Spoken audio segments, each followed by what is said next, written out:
Hello everyone, welcome back to my channel. If you are seeing my face for the very first time, my name is Ujwala and I'm a first year BMS student at the Indian Institute of Management, Sirmaur. This video is going to be a super exciting video because I have a guest on my channel for the very first time. So without any further ado, let's begin. Hi Bhavesh Bhaiya, glad to have you here. Can you please introduce yourself? Thank you very much for having me, Ujjwala. I'll introduce myself similar to the IPM interview. Good afternoon, sir. Good afternoon, ma'am. I'm Bhavesh Shah from Pondicherry. I secured 93 in 10th, 95 in commerce, and my parents are both doctors, and I love programming. I've created a VBA agency that has done $12,000 in the past 12 months.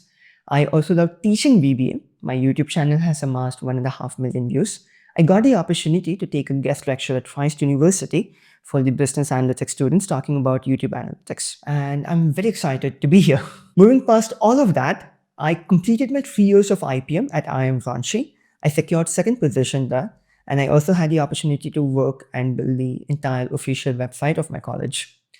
I got to work with WHO in my mandatory internship period, and I'm currently working full-time building afterwards along with Vani. I'm very excited to be here. I've talked to almost 2,000 to 3,000 IPM aspirants, and I hope I can provide some value to all of you watching. How was your IP Mat journey? My IPMAT preparation journey was serendipitous. A lot of it came out of luck. I did not study consistently when I had to. I prepared in the last 7 to 14 days, and my preparation consisted of mocks, understanding the different type of questions, and then remembering and praying to God that the same type of question comes in the actual exam. And a couple of them did. But this is not a story to be replicated that just because this person could complete their IPMAT preparation in 7 days, so can someone else. Everyone's journey is unique because the base is different. I have a cousin who got into bits. He was able to clear the IPM exam without studying a single day specifically for IPM. However, he was enrolled in JEE coaching since class 9, so his marks was fantastic. All that being said, if your base is not the best right now, do not be disheartened because the next 130 days is there for you to work on it. It is very much possible with consistent efforts for you to do enough such that you clear the cutoffs. So do not get disheartened. And just because someone might say, "Ki, oh, 50 days, 100 days, mein ho nahi sakta," does not mean you will give up and not study. Do not listen to random strangers on the internet, probably said by Mahatma Gandhi or someone. The only reason I was able to do this was because of a good base. I had International English Olympiad rank 28. I had decent fundamental mathematics. I was not the best with algebra or geometry. Modern math to game nahi tha. However, in the exam center, I was able to solve the logarithm question, but not the time speed distance questions. So I realized, okay, forget subtopics, forget all the demarcations. It is all about you being able to figure out the easy questions, solving it, getting a +4, finding the next easy question, not getting trapped in difficult questions, and a lot of these strategies. And it's not a CBSE paper जिसमें सब चीज़ attempt करना है 30-40% of the marks ले आओ cut off तो clear हो ही जाता है उसके बाद it's your effort and consistency and whatnot. Plus, if you are calm on the day of the exam, it increases your marks by 20%. I had a friend who was really good at IPMAT. We all used to ask him doubts. Unfortunately, on the day of exam, they were not able to perform to their fullest. And that was because they tensed up, they बहुत pressure आ गया, दिमाग काम नहीं किया वो time. That does not make them less smart. They're more smart than me. I know they can do better mathematics. I just had a lucky day. They just had a bad day. And IPMAT is all about how you show up and what you do on the D-Day. To increase the probability of your success on the D-Day, you need to be as comfortable with the exam pattern as possible. And that is my entire funda of mocks and whatnot. Anyways, that was my journey, not to be replicated. Full stop. You once mentioned that your interview went really well. What exactly happened? So my interview experience, I joined a meeting and you know that WWE introduction voice, "Ki from the left wing, we are," you get it just right. So with my energy say, I said, good afternoon, bola tha. Good afternoon, sir. And they were like, Bhavesh, you are very energetic. I was like, yes, sir. I had special food to eat. And they were like, what is this special food? I'm like, sir, potato. They're like, potato special है? I'm like, sir, मेरे लिए तो बहुत special है. I'm also, I don't eat onion or garlic, so I have a Jain diet. So they were like, "Hey, yo, introduction hua." They were like, "Your parents are both doctors. So don't you want to save lives?" And I was like, "Sir, correlation does not equate causation." Hoping कि they will ask me statistics का question, but एक भी statistics का question नहीं आया. And then they asked me, कि Bhavish, do you like economics? I said, "Sir, I love economics." Full confidence में, ठीक है? But I was not cocking. And then they asked me, "Ki, explain law of diminishing marginal utility." So I said, "So if I'm eating a potato given by my mother, the first consumption, my utility is going to be really high, and the satisfaction derived from the very first potato because I was very hungry is at the maximum. Second potato, I still get utility, but the marginal utility will reduce significantly. And the marginal utility of a third potato might be even less. And it keeps reducing. And one point I'll be like, Mama, hot potatoes ho gaya hai, I cannot eat, I will puke." So my marginal utility starts plummeting. And then I give you official NCERT textbook definition, yevo. And then I made a little bit of jokes, but you know how Indian mothers are, they won't stop feeding you. And that's allowed. So I was very enthusiastic, and I was trying to connect the dots of what I said. I wanted to be a good conversationalist at the end of the day. Then they asked me a little bit of एक accountancy का question था कि difference between क्या बोलते हैं cash flow statement and a balance sheet. Then they asked me about what is the meaning of my city Puducherry. Then they asked me some news I heard. I talked about the forex. The dollar was the lowest, up to 85 chala gaya. And then the interview got over pretty quickly. I was a bit surprised. After that, I became very close with one of the professors, and I had asked him about what he had thought of my interview back then, 3 years back. And he was like, "Bhavesh, you answered the logical question really well." And then I recalled there was a question, okay, you're in Pondicherry, if you have to come to Ranchi by flight, what states would you cross? And I was able to answer that accurately because thoda sa geography nerd tha main school mein. And they said they saw my certificates and whatnot, and they were like, "Ha, sahi banda hai." And I was able to answer the academics also correctly. So they were like, "Ha, theek hai." And then he said, "You stood out from your group of people in the same panel, so you're in." So I was like, "Yeah, thank you, sir. Maza aa gaya." I'm very happy. Thank you for selecting me. I would personally love to hear about your journey at IIM Ranchi. What was it like? My journey at IIM Ranchi was very interesting. New IIMs are somewhat like a startup, and you get the ability to influence some of the uh, habits, culture, or even the legacy that gets passed down to the junior batch. Being part of the first batch, we had challenges, and that is normal for any institution, especially when we've seen every sort of transformation of our institution. We've been in the Templey campus where we had to take a 30-minute bus to go to our classroom. We've also been in online classes. We've also come back to a new campus. Like I went back to my institution a couple of weeks back, and I was mind blown. It's like you leave your school and then the school starts building swimming pools and grounds and whatnot. One thing that my entire batch was very grateful for was the amount of free time that we got, allowing us to participate and win every goddamn competition there was, and build our own startups and work on our own internships, portfolios. And you see that a lot of people are not pure MBA folks. They've gone into finance, they've gone into political science, they're trying to get into different fields, be it design or coding. And this really comes to show how diverse IPM was. It was not just purely business or management or statistics or economics and mathematics, which is somewhat the case with different IIMs.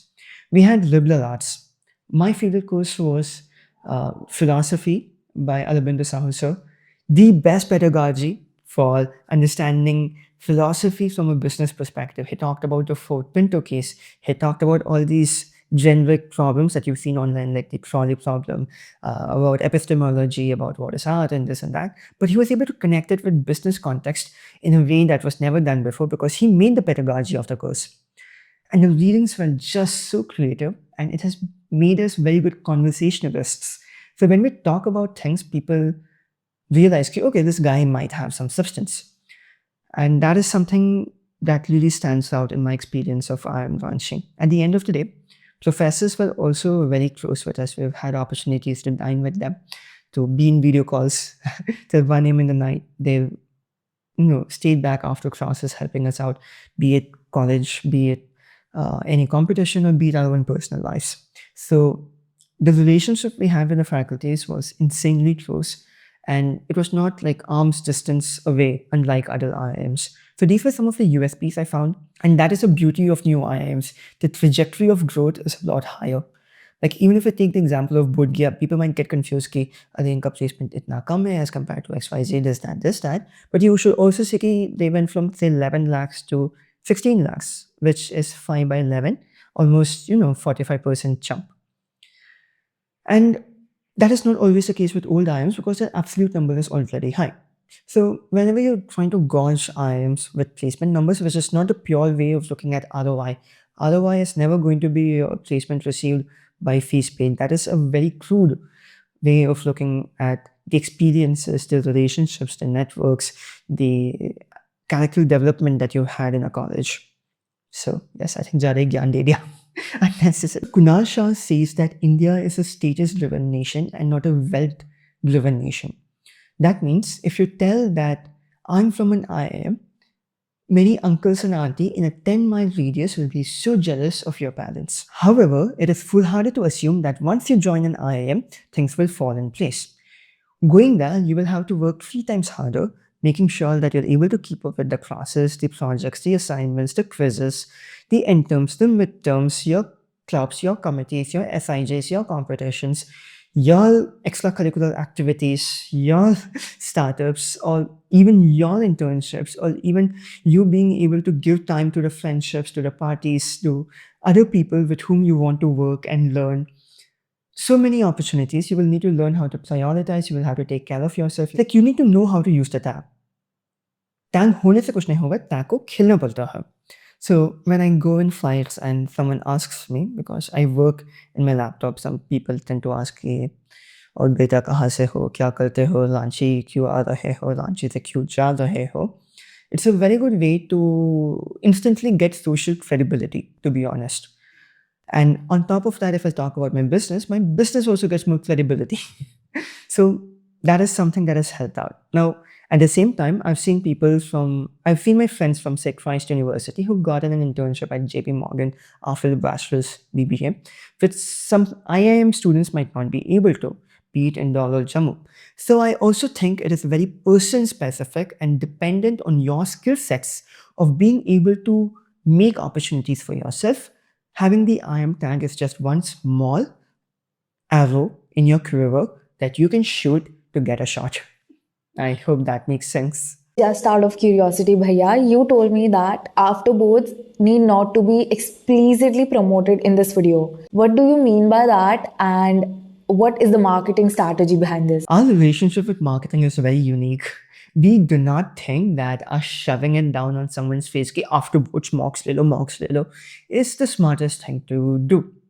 Sure, you can run search campaigns, you can run your video ad campaigns, but when you're trying to have the people associated with afterboards talk publicly, it is good to talk about things that can provide value and perspective rather than talking about the product or the offerings which are anyways available online. And I also recognize that me saying this becomes an indirect advertisement for afterboards, right? Me being present in your thumbnail or even in the video, and people talking about afterboards or Vani or me in the comment section will also act like an indirect advertisement. That being said, our objective is to provide value, full stop. If you're able to do that, advertisements and word of mouth all follow. It's just a byproduct of our presence online. Like Elon Musk does not have to advertise Tesla or SpaceX. Him being chronically online does the job for him. And I think we might have a similar attitude towards marketing.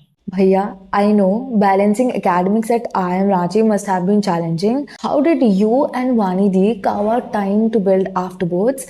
What advice do you have for students like us in IIMs? One advice that I would have for folks in IPM is to never shut up and make their own luck.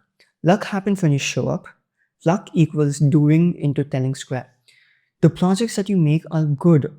So tell people what you're making, upload it online, try to convert that into a research paper that can be submitted to a conference and whatnot.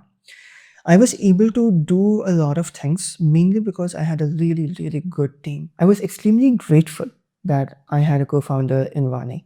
She is extremely smart. She took care of the ideation of products. She took care of the design, UI, UX. She also takes care of the backend operations at Afterbirds, from hiring of people to making sure all of them are doing their work to XYZ, ABC, like anything that is important, she does it. My, I sometimes joke that I'm the front-facing cute face of Afterbirds, and just a joke. And the main objective is that you need to have a strong team that you can trust who are going to get things. Then we also have Himanshu as our CTO for the time, and he takes care of coding because we are not that smart enough to do that. So everyone has their own strengths and they're keen to that, and we hope that we complement each other and we are able to get things done. Time management, most important thing. Do not have distractions. Do not focus on unstrategic work. Do not prioritize shit that does not matter. Try to focus on things that really do create an impact and which is worth spending a lot of time for. Makes sense. Similarly, do you have any advice for the IPMET aspirants? They often feel immense pressure, often believing that not clearing the exam will be the end of the road. Even I was one of them. What advice would you give to help them shift this mindset and encourage them to see the bigger picture in their journey? My advice to IPMAT aspirants, number one, you need to be okay with the ambiguity that is present in your preparation. You will never know when your syllabus is completed.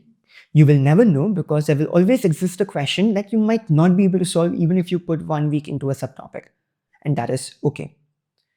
You will never complete your syllabus. You can only inch closer towards completion. And that is okay.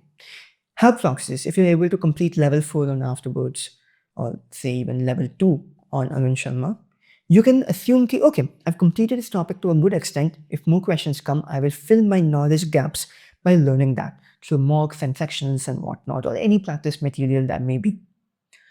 Once you do that, you will reduce a lot of confusion in your mind that leads to a lot of anxiety and self-doubt. You will know कि okay, ये कर सकता हूँ मैं, ये कर रहा हूँ मैं. People are like, is XYZ college worth it? And someone might not choose Indore जब they have a top 20 international college to go for UG. Someone might not choose Ranchi when they have Indore to go to. Someone might not choose Bodh Gaya if they have Ranchi to go to. And this can continue, right? At the same time, you can always say one student, say in a new IIM, who is more successful than a graduate from an old IIM. It is also very person dependent. And at the end of the day, you can connect your dots only backwards. Talking to students about IPMAT is not studying. Watching a video about IPMAT is not studying. Reading about IPMAT in Telegram or Reddit is not studying. Trying to focus on the lowest score possible, last cut of this, that analytics is not studying. You putting effort into, finding what college is good or comparing colleges in between IPMAT when you know कि exam लिखना ही है, is not studying. You wasting your time collecting resources but not using them is not studying. The only thing which can be qualified as studying is you learning the concepts and you sitting and solving questions of the concepts such that your notebooks are getting over. That is the only thing which can be classified as studying. So do that. I think that is enough gyan from my side for today. Thank you so much for having me and have a great day. Do like, share, comment, subscribe.